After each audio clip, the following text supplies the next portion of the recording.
What's up, game geeks and tech junkies? Welcome to A Gaming Moment, a weekly podcast about everything gaming and streaming related, including the news, tech, and software behind it. Be sure to follow us on TikTok, Twitter, Facebook, and Instagram so you can engage with us, as well as find out when we're streaming the podcast and get a first listen before it goes out across all of your favorite podcasting platforms. I'm Dagan07, and with me as always is Wild Twins fan. Wildy, how the hell are you? It's been a hot damn minute. Yeah, been a little busy, just kind of wrapping up the year. Life events going on and stuff that haven't been great, but things to deal with, and we're keeping on and keeping on, and yeah, not nothing to really complain about. Life is life, and you got to keep moving. And but we've been busy, so and I know you've been busy because you haven't even been gaming, Dagon. Yeah, You, it's been pretty bad. the Modern Warfare 3 beta came out, and Call I of Duty missed it. Dagon wasn't even there. So, I yep, I and missed it. I was pissed. it is one of those things. I know you spend a lot of time working hard and providing for your family and the kids and such, and it is what it is. And I don't nothing to regret there for sure. And Nah, so not at all. so anyways, moving on. We got a couple topics this week. We're gonna keep it kind of short. We say that, but we'll see where it ends up. But we're gonna talk a little bit about Twitch setting creators free with some minor strings attached. We're gonna talk about Microsoft actually owning Blizzard Activision now, and kind of what the what the community's vibe on that is. A couple banter items talking about the FaZe Clan getting a new game plan under Game Square, a new owner, a new investor, a big name, and not even from a gaming industry. So that one's Nah, pretty interesting. yeah, that one's kind of threw me off when I heard about it. It was I was like, really, this guy, out of everybody in the world, this This guy, guy, this right, geezer. right. And then we're going to talk about Netflix games everywhere, but will anyone care? Again, another service coming out. Homa Transport's mobile hits Nintendo's domain, and what they're doing with their games on Nintendo. Pretty exciting stuff there. Talk a little bit just about the Modern Warfare 3 open beta. I did play a lot of it, and spoiler, it was pretty good. So we'll talk a little bit about that. And then I just wanted to touch on the Quest 3, being that we do like the VR. Maybe we don't play it near as much as we really like to, but I'm kind of jazzed with the Quest 3 dropping, and talk a little bit about the reactions and reviews there, and move on from there. Yeah, sounds good. Let's go ahead and just dive right in. So some news that came out. It was a little while ago. It was a little while ago. There was rumors in the Twitcher sphere that this was happening, but Twitch is now allowing streamers to simulcast across various platforms. And is it truly freedom, or are they still holding you to some sort of exclusivity? And I think that's where we kind of want to dive in, because this change does allow streamers for more freedom to broadcast wherever they want, but they still have exclusivity agreements with Twitch. Wild, how will this impact those streamers and their audiences? What do you think? It's again, it's one of those things that I think everybody wins in something like this, right? If Twitch can create a better product than Kick or YouTube or whoever else, TikTok, there's a reason to go to Twitch. The experience on Twitch is good. You get the perks of being a Twitch member and the drops and stuff like that. So I think it's pretty good to see them actually kind of just step back and be like, you know what, we are the king, we are the service. We don't really fear you guys, and I think too, again, we talked about this in last episode. while back there, guys. But just a little bit about, they don't want to lose these big names and these big streamers. And so if they can get a piece of the pie, instead of losing all the pie to YouTube or TikTok or whatever, then they're going to keep getting their piece of pie. And so I think it's pretty good. And I think, too, the people that do have exclusivity agreements, I think they're going to, I think they're going to kind of rearrange that stuff around. So I think some people have actual written contracts that, you got to kind of abide by. And I think now that kind of opens the door to change some of that wording in the actual Restructure it, yeah. contracts. Because, I mean, it's like if you have the contract written, right, that's kind of what you got to go by. So if your contract says, oh, you can only do this, then you have to kind of abide by that, because your contract's different than maybe your average affiliate or just, like me, just a streamer that streams. So Wild, for me, what I think is happening with Twitch is they're realizing people are abandoning their platform because we've said this a million times on this podcast. There is no like visibility on Twitch. Like there's no discoverability on Twitch. And it makes it extremely difficult for people to be like, okay, I'm going to tie myself to one platform and not have the opportunity to expand my reach, where like TikToks and YouTube Shorts and YouTube in general, they're more discoverable platforms. They're more easily shareable and digestible platforms. People are on their mobile devices for the shorts and for TikTok and stuff. So why wouldn't people abandon Twitch that has all of these exclusivity clauses and stuff in their contracts and stuff? And when you are like a Twitch affiliate, you're bound to a contract at that point, and it's much easier, and there's more opportunity. Like on YouTube, like the payouts are a little bit better, the cuts that you get from YouTube are a little bit better, so there's more incentive to move from Twitch to another platform where there's more incentives, more better payouts, more opportunity to grow. YouTube, you don't have to be online all the time to see the results of the fruits of your labor, I should say. Yeah. Because your videos stay in perpetuity, and if you can always go back, you can adjust thumbnails, you can adjust titles, you can adjust your description to be a little bit more search engine friendly. So if people are looking for like Modern Warfare 3 clips, you have a good chance you have a better chance than you do on Twitch of your clips showing up in like Google search results or YouTube search results. So it just makes it better. But, Twitch has like opened it up a little bit, but their guidelines require the Twitch experience to be as good or better than other platforms. And I don't know how streamers can ensure this. I mean, it's fair. It's fair. Like you said, they're the biggest dog on the block, right? But how do streamers how do they ensure this? Is there like a technical or engagement change that they might need in? I think, it's like you can't, if you do a drawing, you can't just do the drawing. Hey, this is for my Twitch viewers, or this is for my Kick viewers, or this is for my YouTube viewers. You're going to have a drawing. You're going to have to be able to include everybody.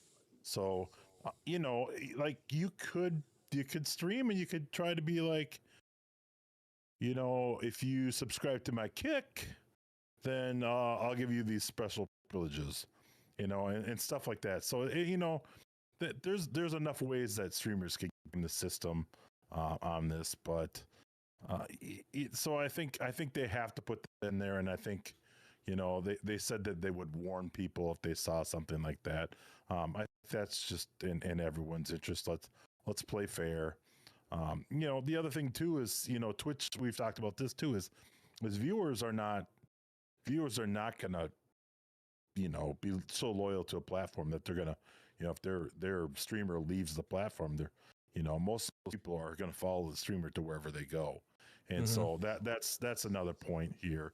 And they talked a little bit about that too, that partners that had previous partner status that have left the platform um, should be able to have a chance. They will have a chance to become partners again and re-sign up for that. So that's kind of a case to case, and that's probably not a fast process, but I think overall I don't really see any real gripes from my end on this. It's just Especially, don't play favorites when you're streaming. That's a fair point. and especially for us small streamers, right, where we don't have as big of an influence or ground shaking, earth shattering movement in Twitch viewership, unlike your Courages or your Valkyries or your Docs. But maybe I doubt Doc will be back, but like Tim the Yeah. Tap Man.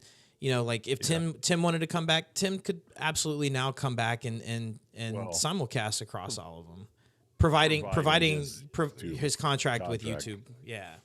Yeah. So I mean, there's all sorts of things there that play into it. Does this mean Wild's gonna come back and be affiliate? I No, don't know. no, it doesn't, because I'm not gonna put ads on my channel. Still Yeah. not gonna do it. It's still the worst thing you can do is to dissuade viewers to stop and stay on your channel, is feed them a minute and a half of ads. I struggle like Oh, it pisses me I off go so back and bad. forth when I'll cancel my Twitch Turbo subscription from time to time, because I'm kind of like I do it as I need it, right? So then I'll go a couple weeks and I don't really watch a lot of Twitch, and then it'll expire, and then I'll go a couple weeks, and then it'll be like, oh, I want to watch some Twitch, and I'll re-up it, and then I feel like I save a little bit of money there, because the time I didn't watch anything I would have been paying for, but I'm not paying for now. So the little part of that. I think this is just another money grab too. To keep people streaming, and ads are not an insignificant amount of revenue for Twitch. So the more people they can get streaming, the bigger streamers they can get streaming, the more ads they put in front of people, the more money they make. And the So bigger there's some things advertisers there. that come on, yeah, the more advertisers they sign on, or the bigger name advertisers that they sign on, they can come back and be charging a pretty penny for those ad placements. So I'm pretty it's a shocked. win-win. Overall, I'm pretty shocked with this, because when they first came out and say, oh, you can kind of multi-stream, and then they kind of can't multi, and they can only do like non-competing platforms, like TikTok is not really, and like they kind of made it shitty there for a while, and then all of a sudden they come out with something that looks, at least on the surface, pretty good. I haven't got the Devin Nash spin on it yet, so but overall, I think this would be an upside for the small streamers out there for sure, and that's the people that can use the most help. So, so far, I'm a fan. Yeah, absolutely. While the it finally happened. We've been talking about this for like a year and a half now, right? About 18 months, maybe I 2 think it was years. over 18. It was over 18 months, because they had to extend the contract to make it happen. But Microsoft now officially owns Activision Blizzard, making it the third largest gaming company. Yeah. Yep. Behind who? Sony and Tencent. So, Mr. Crywolf, whine and complain about it. Still number two. I believe they're number two. I think Tencent's number one. So yeah. So again, I'm a fan for it. I think it's a good play. I think Activision really needs the leadership that Microsoft has thus far shown to give. You're not hearing big scandals coming out of Microsoft that you're hearing coming out of Activision, and having to rename characters in game because someone was inappropriate or whatever. So yeah, I don't know. I think it's a win-win. I A will win. say I will say Microsoft has a really good corporate structure. Just knowing people that work for Microsoft, we have a good buddy that we play Call of or Yep. COD with, who actually worked in the Xbox division, who was kind of forced to retire, but they treat their employees pretty decently overall, and the corporate culture is really good there. So I can see Activision and Blizzard really prospering there, and Microsoft hires some of the smartest people in the world. I mean, let's be real about it, and some of the most creative people in the world. I'll still say Apple has more creative, like in the marketing aspect of things, not necessarily the engineering aspect of things. Because I mean, it takes some creative ass people to market the same phone for 4 years in a row and tell you that it's brand new. So, but but now Microsoft is now going to start challenging Tencent, right, in the mobile gaming market. Mm-hmm. So I wonder how Tencent sees this acquisition. We all know how Sony sees the acquisition. Like we've talked about that. They've tried to block it for that. That's why it took so long. They're scared, and I think rightfully so. Yeah, but now Microsoft has huge new opportunities, and I'd be curious to know like what a Microsoft mobile game would look like. Like we know how their mobile devices went. Their and their music devices, the Zune, and I forget what the phone was called, but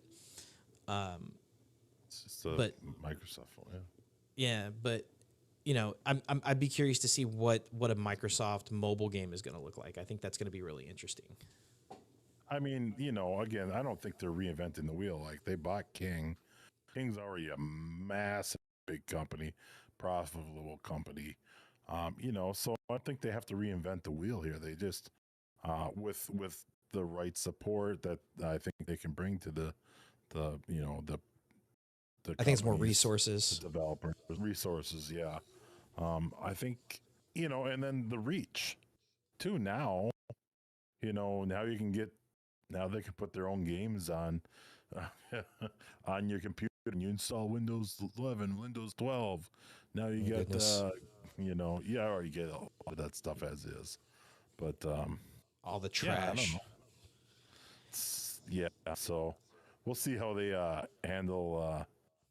We'll see how they handle it. How hands off they really are on some of this stuff, and if there's any changes, I don't know if I'd see big changes come, but I think Activision's been a little greedy. I think some of the shenanigans play.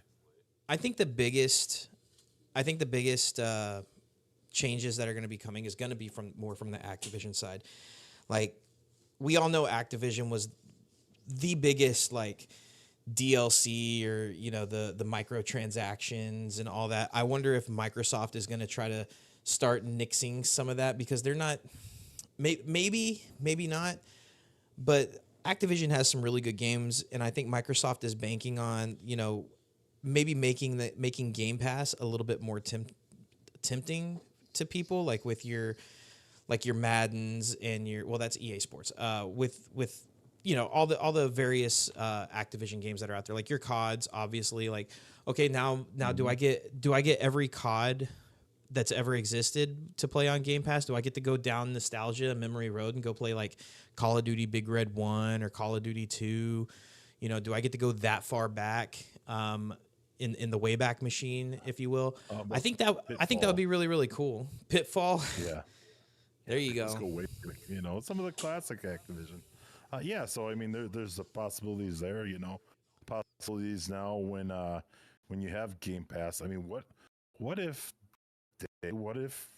they do away with selling games altogether, and now you just have to have your subscription to play games?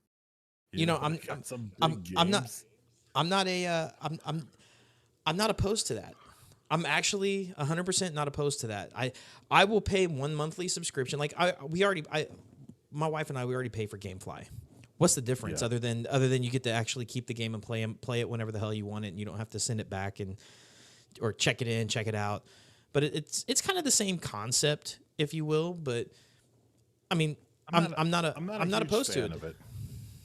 I'm not a huge fan. I hope there's always the buy option. You know, we're gonna go Adobe's way, and it's gonna be $30 some a month just to use, you know, a couple of their products. You know, so I'm a little scared that. I hope that you know, we don't go fully down that road 100%. But maybe that's their angle. Maybe they're gonna make everything a subscription. Pretty wild though what they could do. To be fair, you can't do shit really on an Xbox without like an Xbox Live subscription anyway. So there's not a whole hell of a lot that you can do, and they're still facing regulatory roadblocks. Like the FTC antitrust case still threatens, like they could still overturn the deal. Like, yes, it's been finalized, but there's a couple caveats left in it. So I'm pretty sure the acquisition will finalize probably within, hopefully by summertime we can stop talking about this, because it's been going on for a while, and I'm ready for it to end, and I'm ready for them to just create some good quality games, create some games that will actually hype me up, because man, I haven't been hyped up for a game in a long time, and Modern Warfare 3 is starting to get there for me, because I've heard so much good stuff about it. Like, they're bringing back some really good maps like Terminal. If you guys remember the old airport map, I think they're bringing back Terminal in this version. A lot of like the classic maps from Modern Warfare 2 that was so good, and I'm really looking forward to that. And the class system, which we'll talk about this in a bit. I am okay. Maybe I'm genuinely excited about it. So guys, are you tired of spending hours editing your gaming videos? Let Eclipse.gg do the work for you. With their automatic AI video clipping platform, you can easily create highlight reels of your best gaming moments. Simply upload your video and let Eclipse.gg do the rest. Save time and increase engagement by sharing short, action-packed clips on social media. Join the gaming elite and try Eclipse.gg today by visiting eclipse.gg.agamingmoment.com.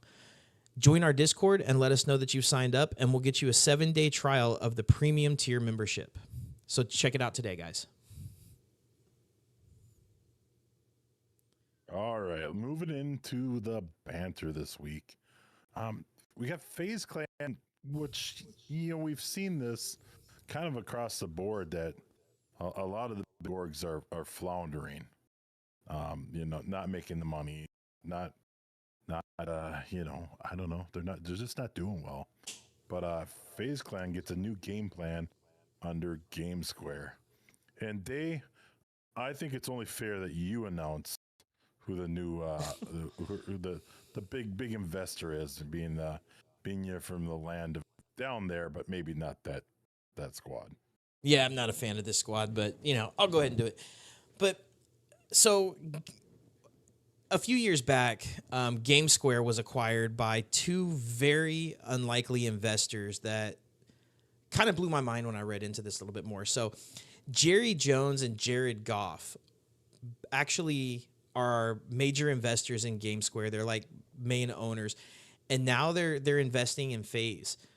And I'm really curious, like, with their experience, especially Jerry Jones's experience in the NFL and everything, how their sports know-how will translate to esports. Like, what are they going to do to really elevate esports past where it is right now? Like, for me, I feel like esports is dying a little bit.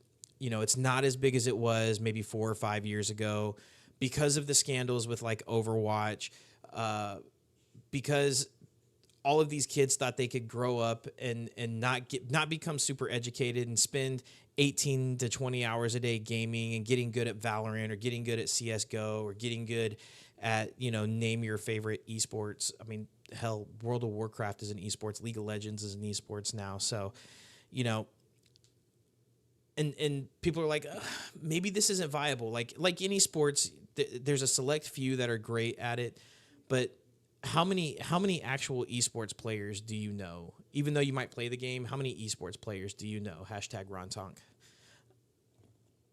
He's the only one I know. And how big is he, other than 18 inches soft? 13 inches soft. 13 inches soft, goddamn. Yeah, I mean, they definitely have an identity problem. I actually think, I don't know, it feels like FaZe was a bigger name, to me 15 years ago than it is now. Yeah. Even though they're probably a more legit organization now versus 15 years ago. So, I don't know. I can name 3 teams off the top of my head, and that's FaZe, Orion, and Cloud9. There's probably one more that I'm missing. I think it's a green and black logo that I can't think of off the top of my head. Optic. Yeah, Optic Gaming. There we go. I mean, Thousand Thieves.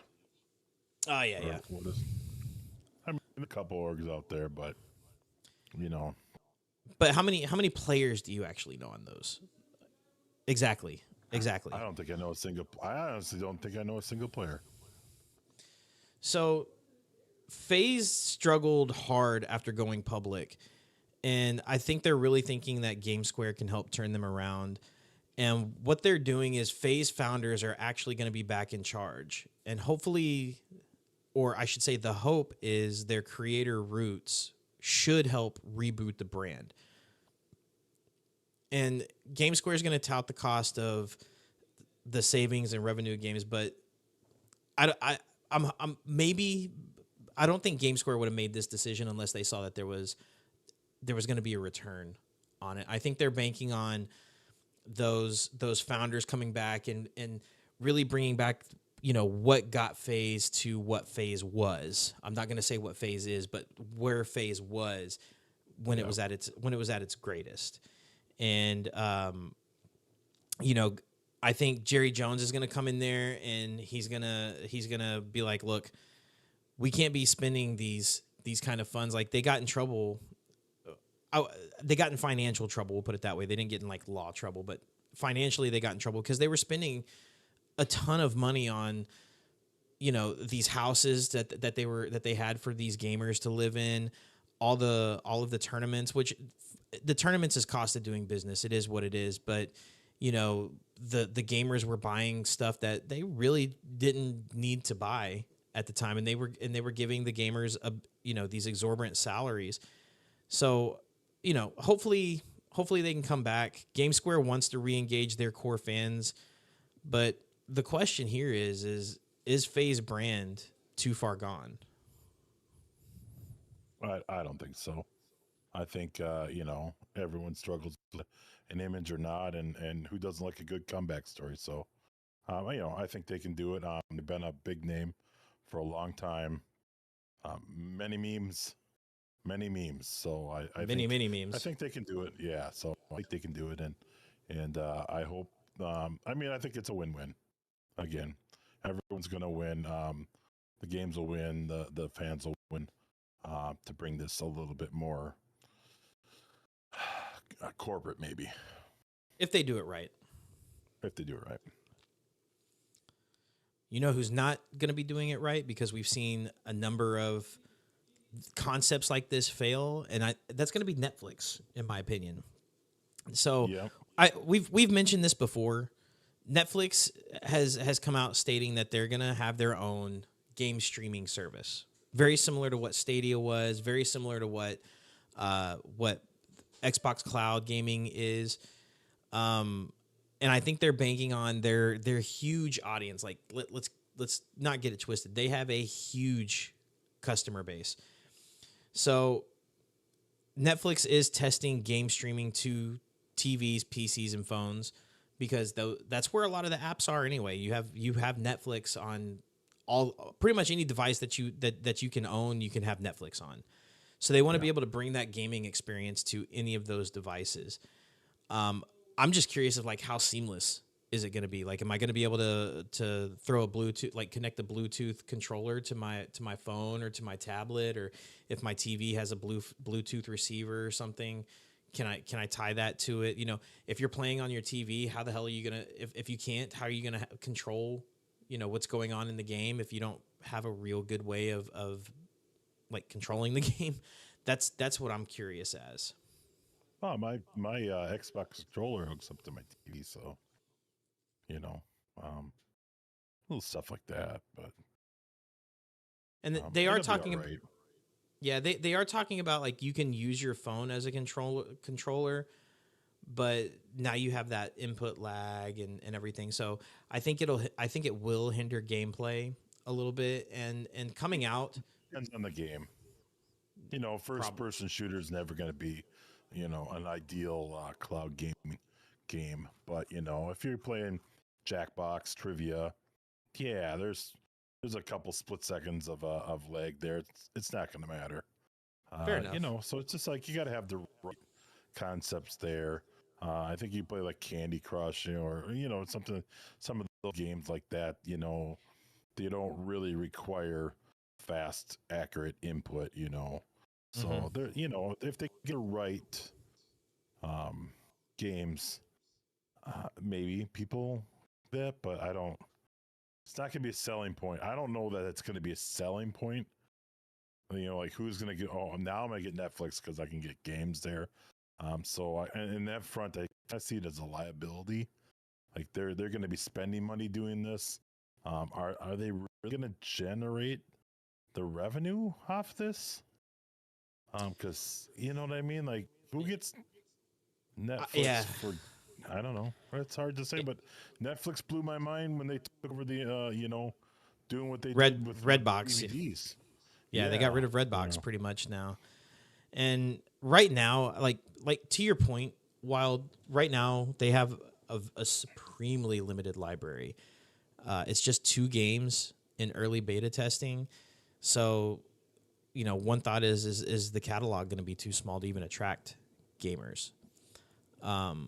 And there's already been reports that it's struggling on phones. Netflix games has yet to take off on mobile. So will adding TVs and PCs really even make a difference? And then Netflix games seem targeted more towards casual gamers. I mean, Hmm. I could see this maybe being like what was it, like Farmville, and like your Candy Crush players and the people that are sitting on the shitter and they just want to, you know, twiddle their thumbs on their screen. Again, I think more people are on TikTok when they're taking a crap, but you know, maybe they're hoping to kind of bring that audience over. And like you said, is it going to be a new revenue source? That's You my know, thing. Are they going to make more money off of this, I or just is this just I going to don't think cost them so. money? I don't know. I think it's You know, going I to mean, cost if them they, money. you know, I guess if you're playing a game and do you buy in-game supplies? They're making a cut on that, or I imagine there's a you know an aspect of that. So Or are they going to I put don't know. are they going to put ads in it like you know with that they do with the Facebook games and stuff? Like, Yeah. ugh, that's so annoying. And you know, I think they're really trying to chase engagement because at this point, I don't know how much more Netflix can actually grow because they are they are the best at what they do. Let's just put that out there. They're the best at what they do. I don't know a single family that does not have Netflix. You know, the whole cut the cord movement is in full swing right now. So there's more people than ever that have Netflix. There's more people than ever that have different streaming services like Hulu or Fubo or you know, insert random streaming service name here.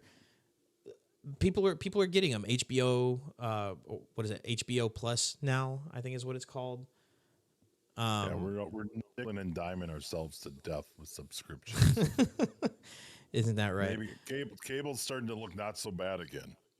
That's all. That's how ridiculous the services are getting. Oh, I wanted to watch the Thanksgiving parade. I gotta subscribe to fucking Peacock. You know, but you motherfuckers, it's free on TV. It's literally free over the air, but I gotta subscribe to your shitty app to watch live TV. I, Just I I get dog Peacock for shit. free, so I'm not even worried about it. But yeah, I I don't see this being a good play for them.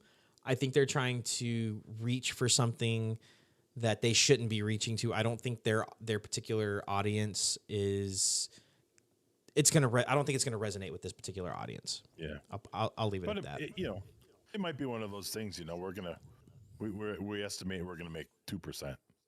and it's like 2% more than nothing. It's 2%. So Yeah. maybe that's what it is. But But you know, Ron, oh, I'm sitting there thinking, as we're moving on to this next topic, Wild, where Homa is transporting mobile hits to Nintendo's domain. I'm saying that, and something just clicked in my head just now. Out of these last, like, out of these 5 topics that we've talked about, or that we're about to talk about, this 5th one, 3 of them involve mobile gaming in some way, shape, or form. So that tells you right there where the world is going in the sense of gaming. So maybe they're seeing the trend. Maybe Netflix is seeing the trend as well, and they're trying to jump on it as well. Because, like I said, Microsoft owning King Games, you know, and then, you know, Netflix now getting in here, and then Homa here is now adding mobile games to the Nintendo Switch. yeah. Well, I think again. So where's the money? Everyone wants their piece of their pie, and why not? The Switch is more or less, let's call it a glorified phone Mm-hmm. in some ways, So it's like, and it's not powerful to speak of. So mobile games kind of makes sense here, but so what? This Homa now, they basically kind of just opened the door and simplified some porting for developers, so they can actually get their games on the Switch, because it's a proprietary Nintendo operating system or something like that. So, um, in this case here, I see like the Switch being kind of mobile game-ish, right? Mm-hmm.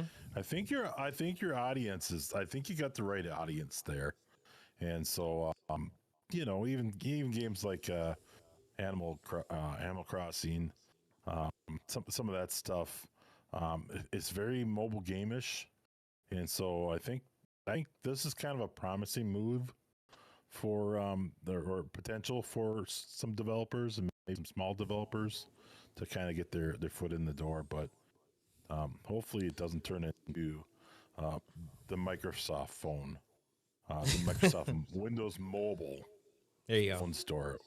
In fact, the Windows. So we've talked about this in the past too, but the Microsoft App Store is about the worst app store I've ever used in my life, consistently for the last 20 years. So hopefully they don't turn Nintendo into that with a whole bunch of crappy, low quality, half-assed games. So, hopefully, I think Nintendo would kind of put the kibosh on that. But this is an interesting concept. I think this is going to be more beneficial for Homa, mainly because they're getting in front of an audience that might not necessarily had eyes or even known who they are. So now you have. I mean, I know plenty of people my age that rock the Switch because, you know, they can take it with them, chill out in their car during lunch. You know, if they need to step away from their computer, and just jam on it for a little while, right? You know, I still know plenty of people that play Pokemon. So my oldest son still plays like Pokemon, the Eevee game that's on there. Um, People are always looking for free apps, free games to play on these various different devices. Like they might not be fortunate enough to have a Switch, or not a Switch, if they're obviously gonna have a Switch if we're talking about this, but they might not have a PlayStation, or they might not have an Xbox, and they only have a Switch. And we all know the app market, or the game market for the Switch isn't great compared to, you know, your PlayStation or your Xbox to play free games. So this could be an opportunity to, you know, Homa might say, you know what, we're not going to charge for this set of games on this platform because we're looking for more exposure than we are adoption at this particular point in time. And I think that's going to be the win-win for for Nintendo, because if Homa is smart, they can figure out a way to share the data between the two platforms, and instead of, if people are like, oh damn, I don't have my Switch, let me download the game on my mobile device. Now Homa's getting the download on the mobile device, and now they're getting access to even more games on their mobile device. So, now you're getting a little bit more. A lot of those Homa games have ads in it, so now you're getting a lot more ad revenue. You're getting a lot more visibility. You're getting a lot more just engagement overall. And I think Yeah. that's really where it's going to come in. Well, I think there's probably little risk on their part, probably to add their apps to the Nintendo Switch. Yeah. And I think enabling cross-platform play between the mobile and Switch will widen accessibility, but I just don't know if full integration is technically feasible. And I guess we'll have to see how that comes out. Homa does provide data on multiple platform performance. I wonder how this will inform the development of new games. Like you said, they're making it easier for developers to port games. So maybe we're gonna see more like console developers developing more mobile games. So, and then today, I just want to talk a little bit this week too on my Modern Warfare beta. I'm so jealous. impressions. I'm so jealous. Yeah, I did. I played a lot, and You didn't first even off, text me. I'm mad. it was all core. I thought I probably should have rattled you. I didn't even stream it either, and in the years past, I've always streamed it. In fact, I had intentions of streaming it, and I just want you guys to know I was prepared with my Doritos. Is that the And I barbecue have Doritos?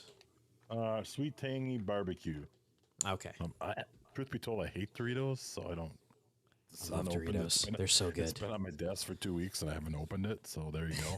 But I did drink the Mountain Dew, so that one's gone. You drink my Mountain Dew? Zero. You drink my Mountain Dew?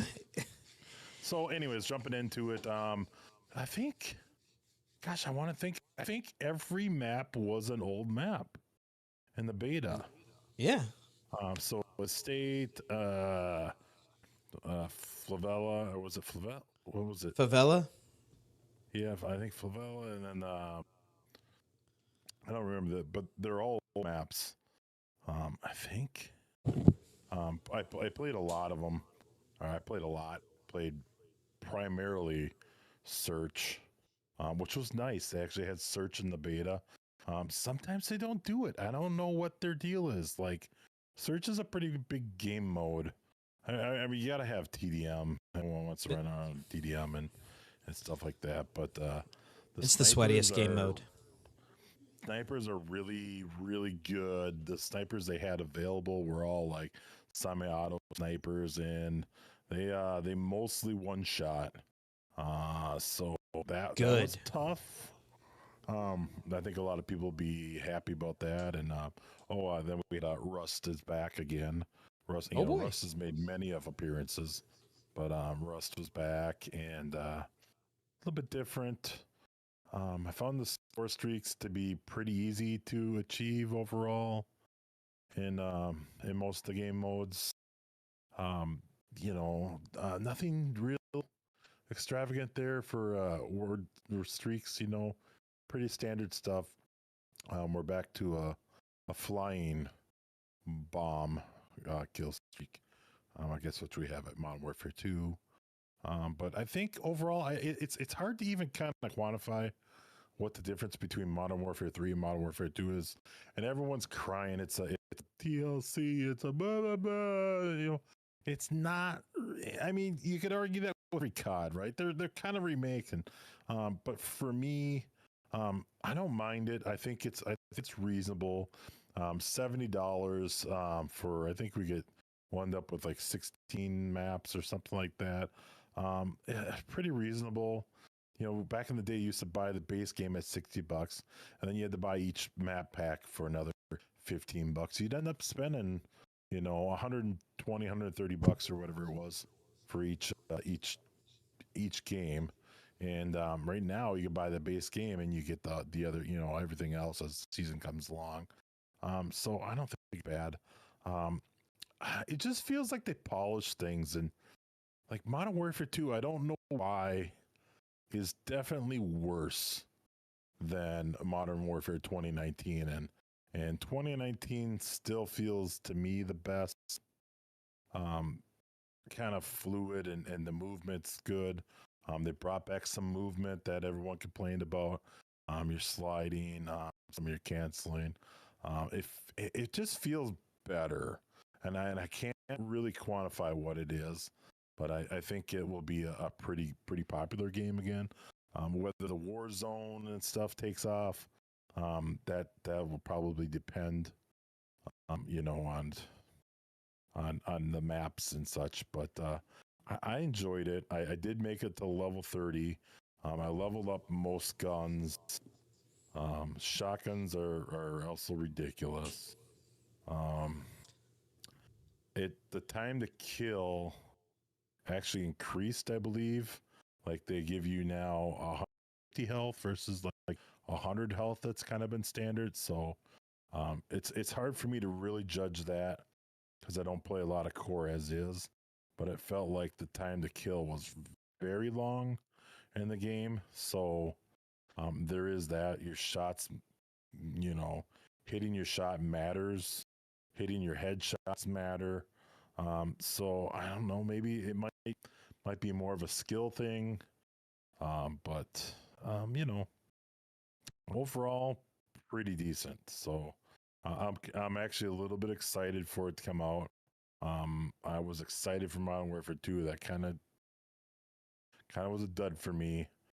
I still play it. It's okay, but I'm hoping that this brings back a little more flair this time. So I'm hoping you guys can look forward to it.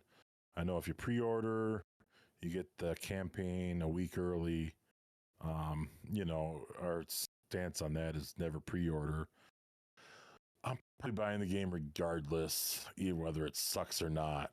Honestly, because I've bought every other COD and some knowingly that they sucked. You're So invested. I may actually jump on and play the campaign early. We'll see. But so yeah, I think overall pretty good, and I think most people had a pretty favorable impression about it. I didn't hear any complaining. Really didn't hear any complaining in chat about the game or the quality or anything like that. I heard a few comments about it being expensive DLC, but it's not. They at least brought the perks back. That was one of the things, that pisses me off with Modern Warfare 2. When I play search, right, if you can get yourself a UAV early on in the game, man, there's no counter to it. There's no counter to it.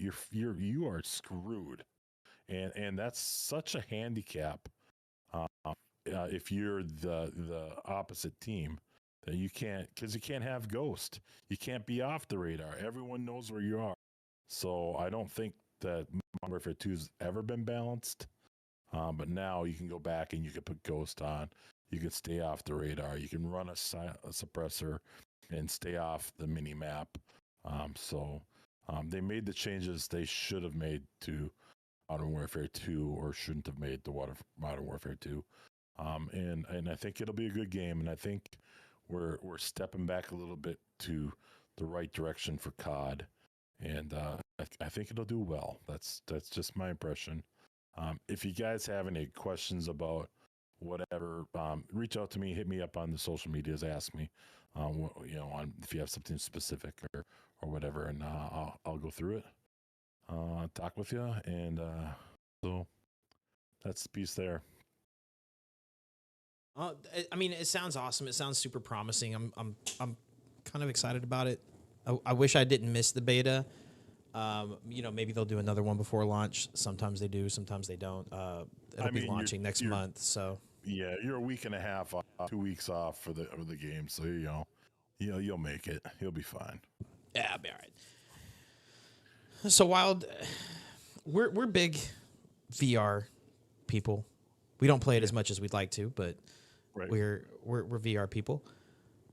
And Meta just released the successor of probably one of the best, most innovative VR products that's come out that's actually affordable. Yep. And I think so. The Quest 3's dropped now, October 10th. They've been available for a couple weeks now, and I think I have to say, early impressions are I think they've done it again. They've put another product in the hands of the consumers. It's a little bit more expensive this time, so we're talking $4.99 to get in instead of the $2.99 to get in. But a lot more features, depth sensors, and the big thing is the augmented reality and the mixed reality, and how that works. And now you can have a pass-through camera that actually works, and you can actually pick up your cell phone or read your cell phone. And it's not perfect right now. It seems like there's some polish that can be had on that, but overall the reviews are pretty good, and a lot of people out there tweaking things and trying to figure them out. I follow a flight simulator VR group on Facebook, and the guys are kind of picking them apart, and they're getting them dialed in, and there's people that are saying it's better than the HP Reverb G2, which was kind of the quality budget king for a while there. And so there's some arguments going on there, but no doubt it punches pretty hard for its price platform. And a lot of neat things. Like we did talk about that one game that you could run around the house, would like follow you and stuff like that. So now with augmented reality, I think they're opening the door to do some of those games and some of those experiences, and your wireless Wi-Fi 6E now. So they stepped it up another level. It's it's pretty good.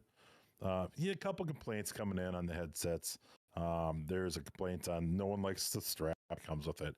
I never found the factory strap to be that big of a problem for me. I could see how maybe it doesn't work for some people. Same complaints again. I've heard some complaints on build quality, people with dead pixels. So kind of, if you get one, maybe through, and you got 30 days to kind of check things out and stuff like that. And then, the pass through's not maybe quite as sharp as people thought it would be, and maybe there's some tweaking coming there. But they just announced that they have full body tracking coming, wireless.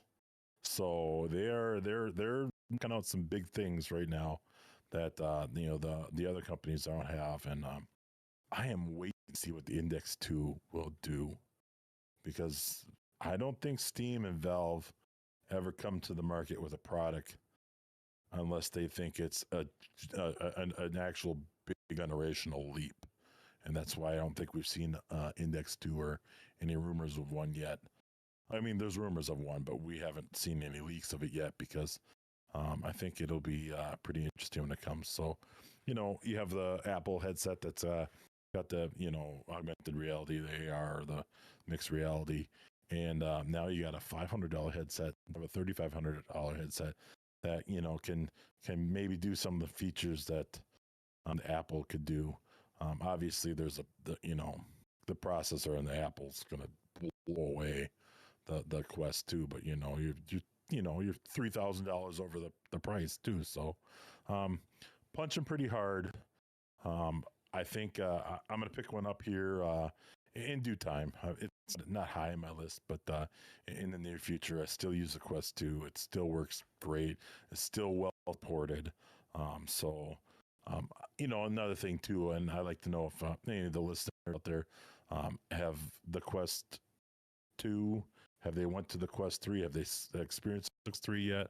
I'm excited just to get my hands on it yet. So pretty exciting. So again, reach out to us. Let us know if you have tried one and what you think about it. Yeah, looking forward to potentially giving it a try. I don't know if I'll go out and buy it because I don't use mine enough, if I'm being honest. But I think it'll be really good with the kids because there's the Roblox, there's Roblox and stuff on there. There's Minecraft. There's a ton of like Lego games and stuff. So I could really see my kids getting into it quite a bit, but they're gonna have to like woo me to justify spending 500 bones on it. So Yeah. I mean, for me, just the pass through alone kind of make it worth it. Like for my racing sim, so I have the full sim rig now. Got the triple screen set up finally. Um, it would be really nice to be able to see my hands once in a while because I don't always have the buttons fully memorized. And so if I could just tap it and be able to see through, and then that would be nice. That would be a reason alone that I would trip up. and I think for content creators, I think it needs to be, they need to have a much easier way of being able to stream. Like I think you should be able to stream from the device itself to, your particular platform. Like you should be able to run something like OBS or Streamlabs OBS or something from there, so that way you can stream directly from the headset I don't know if versus I don't know if it's gonna have needing the a power. computer. I don't know if you're gonna have the power to do that, but it sounds like a great idea. It would be great to be able to have that. Yeah. Yeah. So guys, don't miss out on all the fun. Follow us on Twitter, Facebook, and Instagram to join us. So guys, don't miss out on all the fun. Join us on Twitter, Facebook, and Instagram to join in on the conversation and catch a sneak peek of our latest episodes before they hit all major podcasting platforms. Plus, stay in the loop on when we're streaming our podcast live so you can be there to tune in. Man, I'm out of practice. So guys, don't miss out on all the fun. Follow us on Twitter, Facebook, and Instagram to join in on the conversation and catch a sneak peek of our latest episodes before they hit all major podcasting platforms. Plus, stay in the loop on when we're streaming our podcast live so you can be first to tune in. Trust us, you won't want to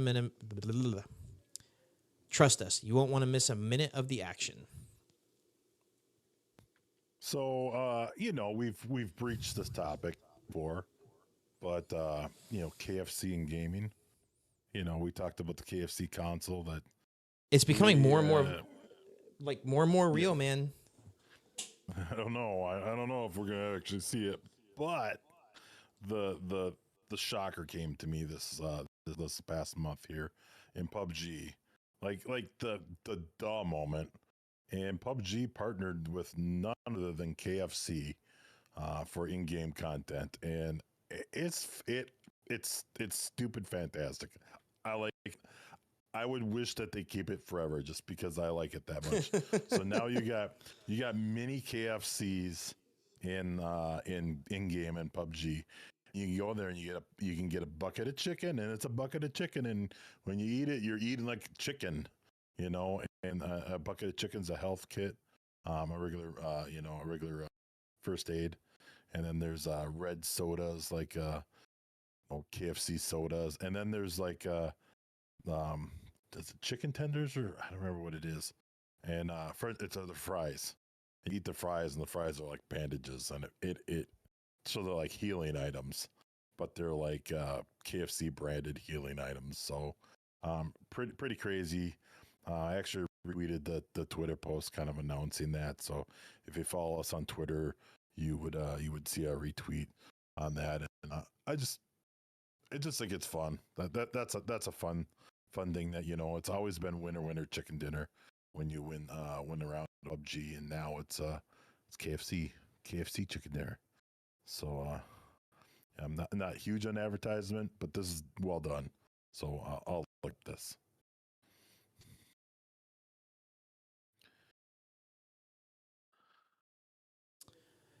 So we're gonna go ahead. We'll go ahead and jump into the questions of the week, and we just have one question. Like I said, guys, we've been out of it a little bit, so we're just gonna kind of keep it a little bit short. Wild, what is the next addition to your gaming streaming setup you'd like to make for 2024? The Quest 3 is on my list. I kind of like to get Quest 3 for the racing sim. I'd actually like to get a different seat for my racing sim. And then I want to do green screen. They make a wide version of my current green screen, and my current green screen is super nice. It folds up, folds down, It's like this on a bar. It's super easy, and you put it away really fast and easy. And it's super slick, and I love it. And it's expensive, but it's like everything Elgato. They're all expensive, but I hate to say it, they're all kind of worth their money, and I hate paying that much for it. I wish it was much less, but I have not really been disappointed in Elgato products. So for me, that's kind of where I'm at. I don't have a lot of like needs. These are just kind of as they come upgrades. I'm not really planning on. I might not even plan on these. Yeah, they're not this year, probably even yet. But unless I'm really good, maybe Santa's really good to me this year, or I do have a birthday coming up. But we'll see. Dave, how about you? What do you got planned? I think there's a new product out there from the cat company that kind of got you little charged up. Yeah, yeah. I actually there's a lot. If I'm not mistaken, if I'm not gonna, if I'm not, if I'm being honest, there's a lot of stuff that I want right now, and one is I really like the Secret Lab desk. Yep. The Magnus Pro XL, and everything about it. I love everything about this desk, and I want it. I just don't love the price. It's $1,000, but Yikes. it's super nice. And the missus has already cleared me to get it because she's like, you need a new desk. You might as well get something that you want that's going to last a long time, and I can use it as a standing desk. So there's one thing. Yep. The second thing is what you just mentioned. Wild Elgato recently came out with a teleprompter, and since I'm going more with content creation more than I am with gaming, I really like this teleprompter to boost my production value. So I can actually look into the camera more when I'm recording my videos versus using NVIDIA Broadcast's eye tracker thing, and that really creepily makes it look like you're looking at the at the camera. Yeah, it's So crazy. now that you know that, and you go and look at the latest video that I did, you'll see that I'm actually using it there, and I'm not using an actual teleprompter. It works pretty seamlessly, but it has its quirks from time to time. I still want an audio mixing board, like your like the Rodecaster Pro. Seems like something I'd really enjoy. You know, I switched from the Solar Mini to the Stream Deck Plus. I don't have a single complaint. I love the dials. I love the quick access. I love the ability to go in, like when I on a Discord channel, I have the ability to slide over and I can turn you up and down on the dial like easily in seconds. I can mute you in seconds, and it's been pretty seamless, and to be able to change my volumes again. Um, I like the Elgato is pretty nice. Yeah, and that's Not the another same one thing. that's another one I'm considering. I'd like to get an XLR interface, whether it's like the Wave XLR, because Yep. the Elgato Wave app is fairly decent. There's another app that I want to try. I can't remember who created it. I have to go do the research on it, but it's a free one. I want to say it's by like Arctic or something like that. Okay. But they have like a freebie app that you can use that you don't need to use like their particular hardware. Okay. But yeah, I really want to start leveling up like my audio in my streams, because I still stream, not as much Yep. as I used to, but I still stream. But I want to be able to level that up a little bit, because I do a lot of recording at my desktop with it. So I want to be able to have better control of my audio and be done with Voice Meter Potato. Yep. And I think those are the three like core things. Like I'm okay with this mic that I have. I'd love a Shure Yep. SM7B, but I'm already You looking. sound good. You sound good. You really don't need it. If you had a lesser mic, I would say spend the money, but I wouldn't spend the money if I were you. But you do you. Yeah. So those are the core things. I'm getting a new lens for my camera pretty soon, but that's more for like sports video and sports photography for my middle son in football. So, Yeah. those are the things that I want. We'll see what happens for Christmas, and I have a bonus coming up soon, so I might treat myself to a little something. Not the something, You but like it. certainly worked your ass off this year. Like, dude, you've been killing it, and you deserve something for yourself.